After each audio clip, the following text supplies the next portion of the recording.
भैरव जी के गुजर जाने के कुछ ही देर बाद उनके बेटे बिट्टू को उसके हिंसावाद को न सहन करते हुए जनता ने उसका बड़ी बेरहमी से कत्ल कर दिया। इस केस में गिरफ्तार किए गए पारितोष का इस केस के साथ कोई भी संबंध नहीं है, ऐसा जनता का कहना है। आपने मुझे क्यों बचाया सर? मैंने उस दिन आपके हीरे लौटाए इसलिए बचाया क्या? वैसे तो मैं हीरे बहुत कमा सकता हूँ, लेकिन तेरे जैसे हीरे को कमाना बहुत मुश्किल है। सरकार हमेशा जनता को दुख देती है लेकिन कभी उसका पालन नहीं करती। ये हम हमेशा से झेलते आए हैं, लेकिन तुमने सब कुछ बदल दिया। अगर तुम बुरा ना मानो तो एक बात कहूं, तुम्हारे जैसा सच्चा हिम्मती जिगर वाला इंसान ही राजनीतिक नायक होता है, जिसका इंतजार ये पूरा राष्ट्र कर रहा है। नहीं सर, ये राजनीति मेरा धर्म नहीं है, गुंडागर्दी मेरा कर्म नहीं है। गुस्से में जाने अनजाने में मैंने उसे मार दिया। मैं एक आम इंसान की जिंदगी ही जीना चाहूंगा, पॉलिटिशियन की जिंदगी नहीं सर। चलता हूं सर। देखो, आम आदमी की तरह सवाल कर सकते हो, लेकिन एक पॉलिटिशियन बनकर जनता की सेवा नहीं कर सकते। अब तक हम जिनका भी नाम शान से लेते आए, महात्मा गांधी और नेहरू, करोड़ों की जनता की सेवा इस पद पर बैठकर किए हैं।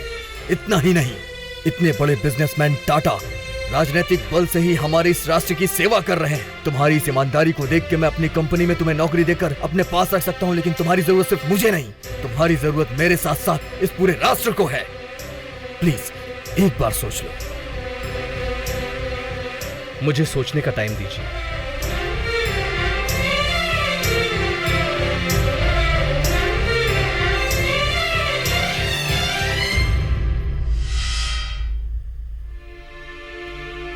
क्या कह रहा है यार तू? अब कहने के लिए और बताने के लिए कुछ रहा नहीं है। मैं राजनीति में जा रहा हूं। अगर मेरे साथ आना है तो आ सकते हो, नहीं तो गांव वापस चले जाओ। अरे गांव से सब कुछ छोड़कर वापस जाने के लिए आए हैं क्या? हम लोग तेरे साथ हैं यार।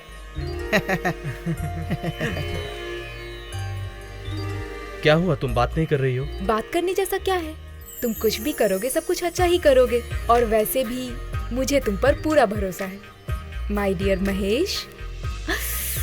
सॉरी परितोष जी। ये तुम्हें तो मैं ये रुको, भागती कहाँ हो? अरे रुको।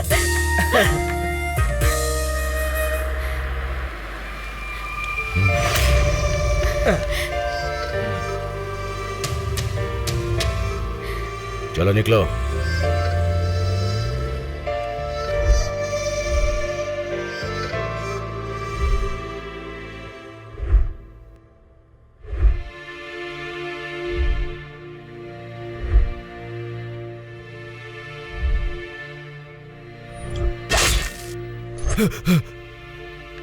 Hi dad. इधर आओ बेटी। आओ ना, बैठ जाओ।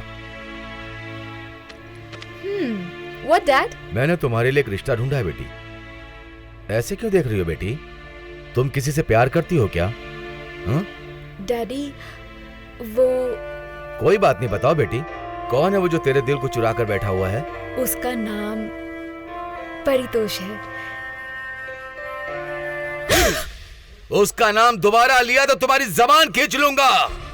मैं अपनी बेटी की शादी दुश्मन से कर सकता हूँ। मेरी मौत को मेरे बगल में रखकर घूमने को कह रही हो? तेरी शादी रास्ते के भिखारी से कर दूंगा, लेकिन उस परितोष के साथ कभी नहीं करूंगा। सबकी नजर में वो मसीहा है, लेकिन आप उससे डरते हो। ऐसा क्यों डैडी? सवाल मत कर। प्यार करने के लिए तुझे कोई दूसरा लड़का नहीं मिला था क्या? इस धरती पे चाहे कितने भी लड़के क्यों ना हो, लेकिन दिल को तो कोई एक ही भाता है। मुझे वही पसंद है। मैं जा रही हूँ उसके पास।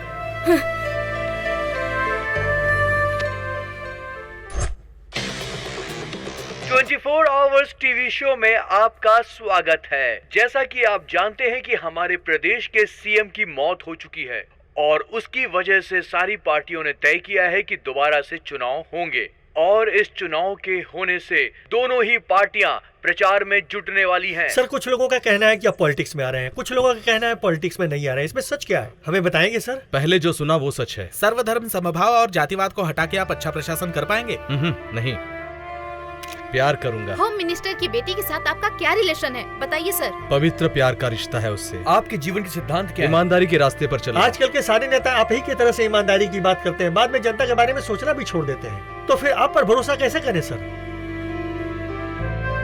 Let's wait and see. Okay, bye. Sir अरे जाइए, जाइए, हो गया, सर, परितोष जी ने राजनीति में आने का फैसला कर लिया है। हम आगे की अपडेट्स देते रहेंगे आपकी टुटुरा टीवी।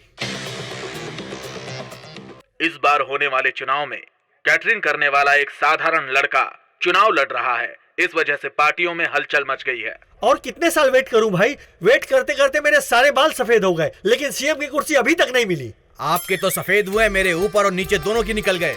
ऊपर का निकल गया वो तो ठीक है, लेकिन नीचे का क्या निकला? लूंगी यार, लूंगी। चुप रहो ना यार, फालतू बकवास करते हो। भैया बिना मांगे मुझे मोतीचूर के लड्डू खिला दिए थे। मेरे कहने से पहले ही मुझे पार्टी में सीट दे दिया था। कुछ करने से पहले ही मुझे एमएलए बना दिया। इतना काफी है। खुशी मनाने से पहले मिनिस्ट्री का पोस्ट दे दिया था। खेल खेलने के लिए मासूम जनता को दे दिया था। और इतना ही नहीं, मेरे मरने के बाद ये सीएम की सीट तेरी कहकर वादा किया था। उस वादे के लिए इतनी जल्दी चले गए, इसलिए मैं आपकी बहुत इज्जत करता हूँ। ये सब कुछ बकवास है। नौटंकी बंद करो, चुपचाप बैठ जाओ। अगर तुम सब यहाँ कुर्सी के चक्कर में फालतू बहस करते रहोगे तो वहाँ वो पारितोष मेरी बेटी काफी नहीं है क्या, जो सबसे प्यार कर रहा है? अगर हम इस इलेक्शन में हार जाएंगे तो गली में गोटी खेलने वाले बच्चों से लेकर दिल्ली में राजनेता सब हमको नालायक समझेंगे। अरे बकवास बंद करे, चुप रहो। अरे उसके आगे हम कैसे हारेंगे? वो तो दूध पीता बच्चा, उसे क्या पता है। जरूरत पड़ी तो हम मैदान में उतरेंगे, अपनी भजन पार्टी का नाम रोशन करेंगे। अरे बाप रे, तुम मंत्री हो भाई। अरे इस्तीफा दे दूंगा भैया। सच में? एक बार फिर सोच लीजिए, मुझे सोचने की जरूरत नहीं है। ऊपर भैरव जी राज करेंगे, नीचे ये लाला राज करेगा। भैया क्यों भाई, कहीं ये पागल तो नहीं हो गया? मुझे भी ऐसे ही लगता है। एक साधारण इंडिपेंडेंट कैंडिडेट को हराने के लिए भजन पार्टी के सभी एमएलए तैयारी कर रहे हैं। रामपुर के श्याम लाला भी चुनाव में उतर चुके हैं।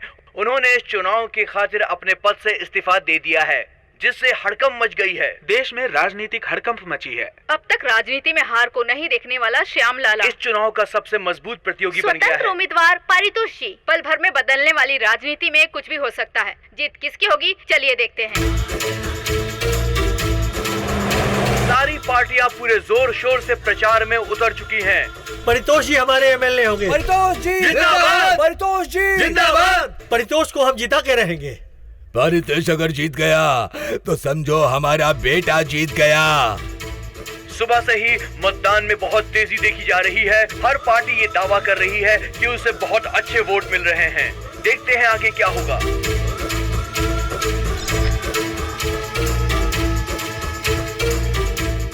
रामपुर के श्याम लाला और इंडिपेंडेंट उम्मीदवार के बीच तेजी से चल रहा है उपचुनाव। भैया छी, अब इसको नमस्ते क्यों करूं?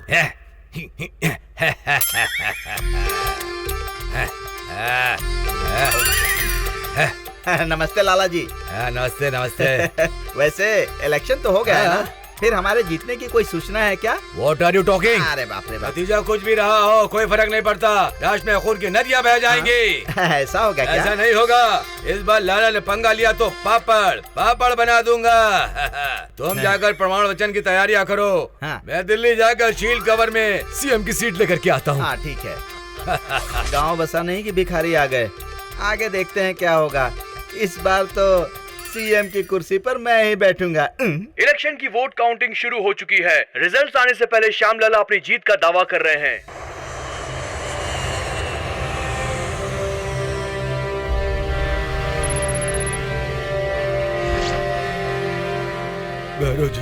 भैरव जी, इतने सालों का मेरा सीएम बनने का सपना और मुझे सीएम बनाने का आपका सपना दोनों पूरा होने वाले हैं। भैरव जी, आप बिल्कुल फील मत करना। प्रशासन में आपसे आगे जाऊंगा। वहाँ राष्ट्र की जनता, यहाँ पार्टी के संस्थापक, सबके विश्वास को मैं जिंदा रखूंगा।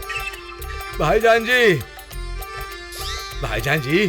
आप लोग 1 मिनट की भी देरी मत कीजिए। मुहूर्त बीत जाने से पहले उस सीएम की सीट को शील्ड कवर में रख कर देंगे तो अपने राज्य में जाकर राज्य की जनता का दिल खोल कर सेवा करूंगा। अपनी पार्टी के झंडे को शान से पूरी दुनिया में लहराने की कोशिश करूंगा। इधर आओ, टीवी देखो। इंडिपेंडेंट उम्मीदवार पारितोष से चुनाव में बुरी तरह हार कर भजन पार्टी की नाक कटा दी श्याम लाला ने।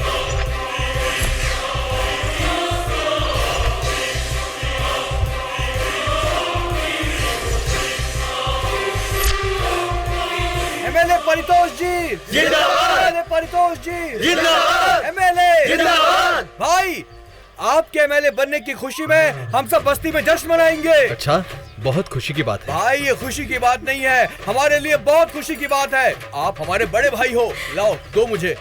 ये आपके लिए भाई। ये किस लिए है भाई? आज मेरे बेटे का जन्मदिन है भाई। भाई, आप हमारे मसीहा हो, आपको आना ही होगा। आज रात मेरे बेटे के जन्मदिन के फंक्शन में आपको आना ही होगा भाई, आपको आना ही होगा। आपके बस्ती में आने से हमारा मान सम्मान बढ़ जाएगा भाई, आपको आना होगा। आप हमारे नेता हो, आपको आना होगा। परितोष भाई ठीक है। जिंदाबाद, एमएलए जिंदाबाद। आता हूँ।